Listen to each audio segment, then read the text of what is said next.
How to tie the Alpine Butterfly Loop.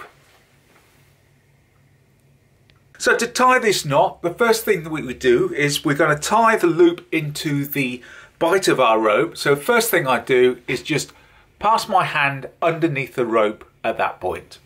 I then get hold of my rope at the top end here and I go round once and then I go round a second time, so that we end up with 3 tram lines running over the palm of my hand there. The next thing I do is I go underneath the right hand one, get hold of that middle rope and just gently pull it through, and this here, what we're pulling through, will actually be the loop of our Alpine Butterfly. So I've just pull a bit through like that, and then once I've done that, I then pass that loop over the top of my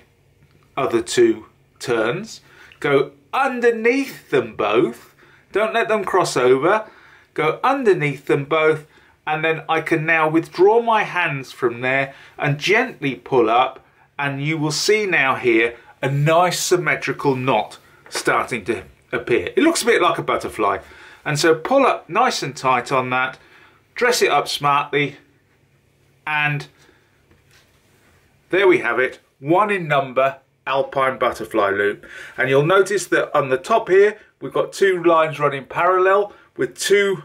lugs on either side, and if I turn it over we have a similar effect on the other side, and if it's dressed smartly and properly, you'll see that they actually cross at this point here. So you've got a cross on one side and 2 parallel lines on the other side, and that's how we tie the Alpine Butterfly Loop.